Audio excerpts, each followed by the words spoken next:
doaku, Yesus penebus. Salam sejahtera Bapak Ibu dan saudara-saudara yang kekasih. Kita boleh kembali bersama berjumpa dalam perenungan untuk kebaktian rumah tangga pada hari Rabu, tanggal 1 Juli di saat ini. Saudara yang kekasih di dalam Tuhan, mari kita awali dengan doa. Bapa di dalam sorga, sungguh dalam kerendahan hati kami mau memuji-muji dan memuliakan nama Tuhan.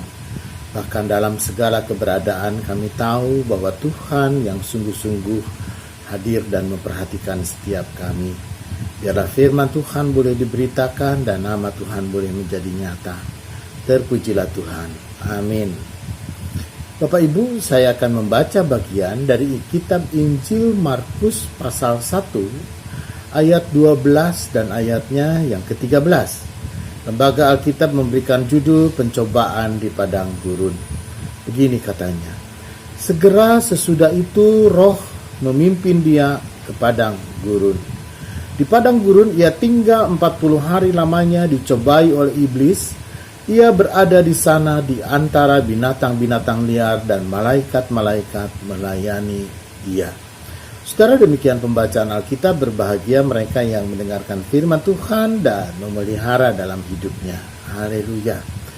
Bapak Ibu dan saudara-saudara, mengenai pencobaan di padang gurun, Injil Markus memang berbeda dengan Injil Matius dan juga Injil Lukas.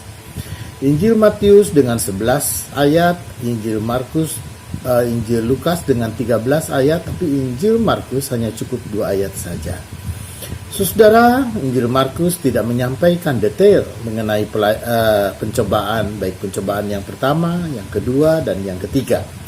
Tetapi apa yang disampaikan oleh Markus, dia mau menyampaikan bahwa Injil Markus yang paling utama adalah Yesus dicobai. Dia hadir di tengah-tengah padang gurun.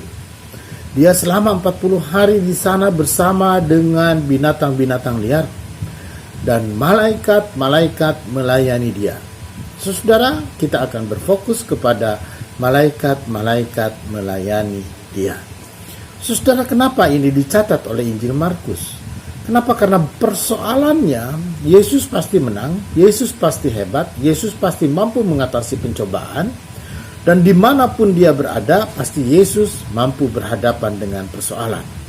Karena itu, Injil Markus dengan tegas dia mau mengatakan apapun yang terjadi di padang gurun itu, dalam pencobaan itu, maka yang paling utama ketika dia tampil sebagai pemenang dan malaikat-malaikat melayani dia.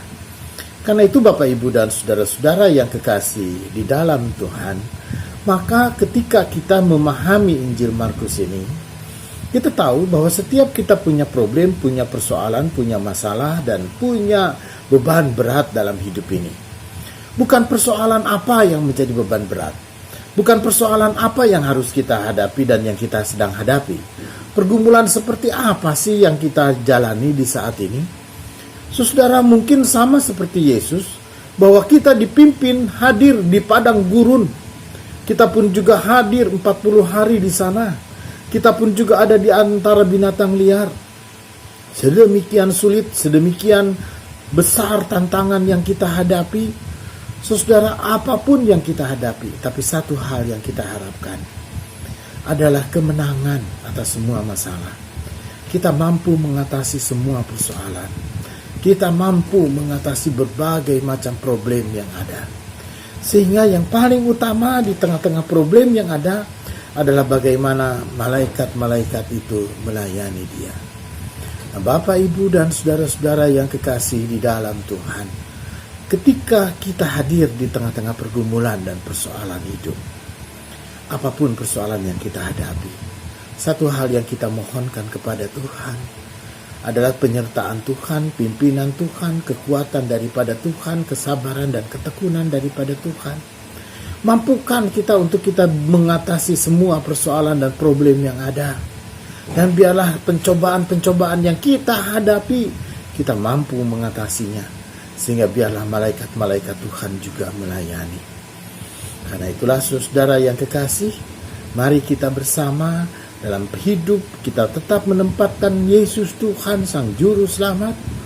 Kita tetap menempatkan dalam pengharapan kita Yesus Tuhan di atas segala sesuatu. Karena kita percaya hanya Yesus dan bersama dengan Yesus kita mampu melewati hari-hari sulit kita. Mari kita berdoa. Bapa, sungguh ada banyak problem dan persoalan yang harus kami hadapi. Tidak jarang kami pun juga harus menghadapi jalan buntu. Jalan di mana kami tidak tahu dan tidak mengerti. Dan di saat ini Tuhan, hanya ke dalam tangan-Mu kami berserah. Kami percaya bahwa Tuhan Yesus menyertai dan biarlah kami boleh memenangkan semua pencobaan dan semua tantangan-tantangan dan persoalan yang ada kami mampu mengatasinya.